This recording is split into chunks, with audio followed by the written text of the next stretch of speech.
Қайырлы күн, қайырлы кеш достар. Бүгінгі біздің тақырыбымыз ең қызықты тақырыптардың бірі. Компьютеріңіз зависать етіп шаршап қалатын болса, ол міндетті түрде болады. Кез келген новый компьютерді алғаннан кейін, интернетпен жұмыс істей бастағаннан кейін 5 ай, 6 айдың көлемінде, может бұдан да ерте, сіздің компьютеріңіз тормозить етіп, баяу жұмыс істеп, зависать етіп, жұмыс істей бастайды. Сол кезде бізге не істеу керек? Сол кезде бізге көмекке екі тамаша программа бар. Сіздерге дайындап қойдым. Glary Utilities Portable деген бар программа. Gooper Table деп аталады. Фирмасының Glary Utilities Portable дейді. Сол программаны YouTube-қа жазып, мен көрсеткен атты версияларын өзіңізге ұнаған кез келген жазып аласыздар. Менде уже бар компьютерде, соны ашып сіздерге көрсетейін.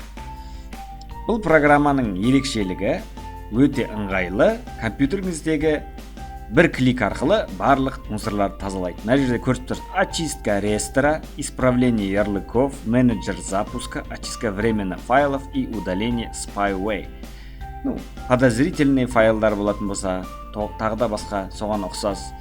Реестр ол компьютердің сіздердің әр действияларыңызды, бір папка создавать еттіңіз, оны удалить еттіңіз, темп файлдар пайда болады. Тағы да сіздің действияңыз компьютерде ол реестрге сақталады. Программа орнатсаңыз, оны алып тастасаңыз да, оны мусор болады, немесе компьютеріңізге проблема тудырады. Сол проблеманы шешу үшін осындай керемет утилиттер бар.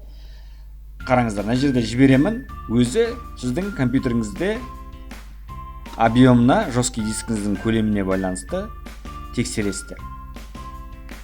Қарап отырсаңыздар,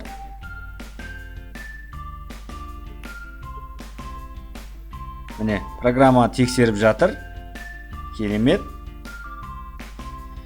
Күтеміз, біраз күтеміз. Компьютердің барлық мусорларын полный тексеріп шығады. Өте керемет программа. Осын тексергеннен кейін көресіздер, қанша мусор шықты, қанша мегабайт, барлығын толық көрсетіп тұрады. Пока тексерем дегенше бір-екі нәрсе көрсетіп жіберейін. Модульдің ішінде оптимизация деген бар. Жаңарту, тазалау, осысы оптимизация память деген бар. Сіздің компьютеріңізде қанша азу бар, соған байланысты суммарная память, бұл жерде очистить буфер дейді. Қазір данный момент сіздің диспетчер устройствода қанша мусор тұр. Сіздің осы кезде компьютеріңізде қанша мусор ұстап тұр. Менде 104 байт ұстап тұр. Очистить деймін. Одан кейін азуымды күшейтіп алу үшін стартты басам. Мына жерде памятьті көбейте алуыңызға болады. Өзіңіздің памятіңіз.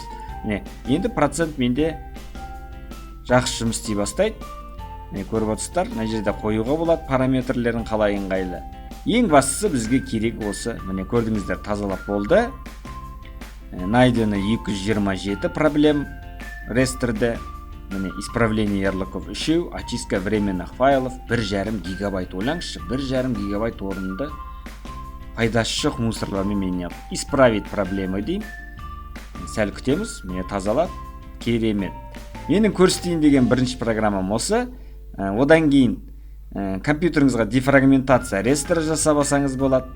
Егер өзіңізге міне осындай перезагрузка сұрайды, бұл да бұл реестріңізге ішіндегі жаман файлдарды, шашырап кеткен файлдарды бір жерге жинап қосып, реестріңіздің, компьютеріңіздің ойлау қызметін жақсартады, жылдамдатады. Міне осындай функцияны да қолдануға болады, керемет.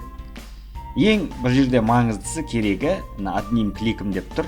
Сол нені алып, бүкіл реестрді тазаламасаңыз, ең бірінші көмегі сол. Мына жерде енді сәл күтеміз. Бұл жерде де енді компьютеріңіздің жылдамдығына байланысты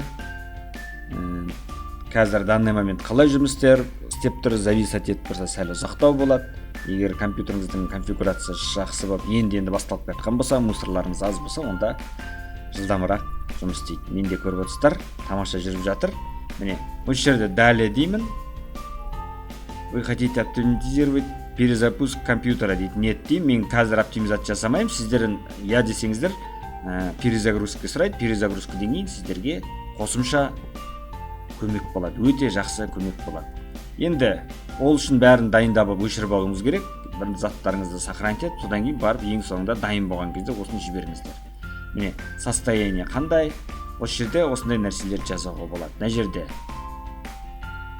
тағы да қосымша анализ диска, поиск дубликатов деген кнопкалар. Бізге енді бұлар маңызды емес. Бізге керегі осы ресторды тазалау, одан кейін памятті жақсарту, оптимизация жасау, одан кейін дефрагментация рестор. Осы үш функцияны орындап отырсаңыздар, компьютеріңіз енді баяу жұмыс істеп, былайша айтқанда аптасына бір рет мүмкіндігінше кемінде тазалап тұрсаңыздар, компьютеріңіздің тамаша жұмыс істейтін болады. Екінші, бізде танымал атақты бүкіл көп айтишниктердің қолданатыны ол мынау CCleaner деген программа. CCleaner'дің официальный сайтына кіріңіздер. Алдында айтқан кез келген ненің официальный сайтына кіреміз. com.ru. Сорада бізде екі версиясы бар. Платный версиясы и бесплатный. Мына жерде көріп тұрсыздар, менде платный версиясы қанша тұрады? $19 дейді, немесе $29. Мына жерде енді обновление, өзі бәрі автоматизм настройкаларын бәрін қолданатын болсаңыз, восстановление файлов, наворочен түрлер бізге қажет жоқ, бізге тегіні жақсы. Соны скачать етіп аламыз. Так, скачать. Так, міне көшіріп алдым компьютерге. 25 мегабайт екен. Сіздер де көшіріп алыңыздар. Қазір осы программаны көрсетем қалай орнату керек. Алдында Gooper Table'ды көрсетпедім. Оны өздеріңіз скачать етіп аласыздар. Өйткені ол менің компьютерімде бар. А CCleaner менде қазір данный момент жоқ. Бұны көп мекемелерде қолданады айтишниктер. Сондықтан өзіңізде үйде қолдансаңыз өте көмек жақсы. Міне жібереміз. Жылдам орнатылатын программа. Қараймыз. Так, install setup дейді. Жарайды, орнатайық. Так, бұл жерде бізге дұрыс істемедім. Орысшасын таңдап көру керек еді.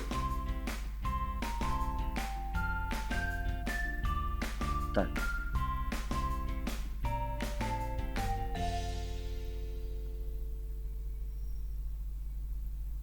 Жарайды, орнатып көрейік. Онда орнатып болсаңыздар, мына жерге кіресіздер. Мен ағылшыншасын орнатып қойыппын.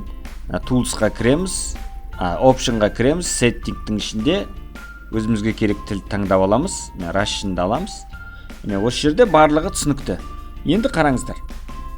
Рестор дегенді басасыздар. Бізге керегі рестор. Бағана білесіздер бүкіл компьютерде. И поиск проблем. Арада барлық галочкалар тұру керек, желательно. И барлық проблемаларды іздейді.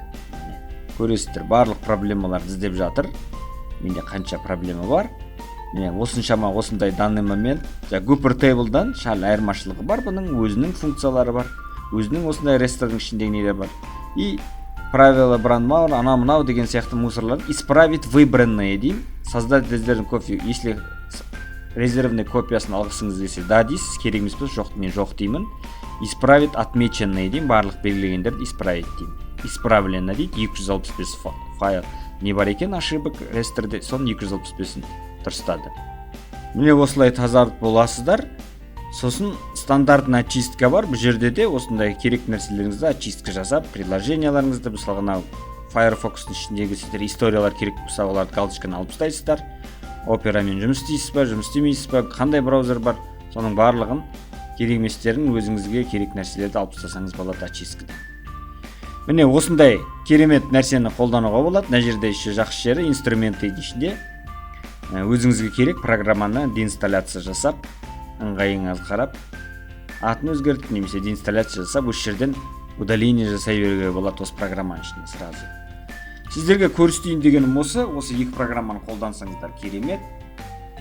Компьютерларыңызға біраз көмек болады, жақсы жұмыс істейтін болады. Ал достар, енді осындай сабақтар ұнаса, міндетті түрде лайк басып кетіңіздер. Ойларыңыз болса комментке жазып кетіңіздер. Ең бастысы каналымызға тіркеліп, бізбен бірге болып, қоңыраушаны басып қойыңыздар. Келесі сабақта кездескенше сау саламат болыңыздар.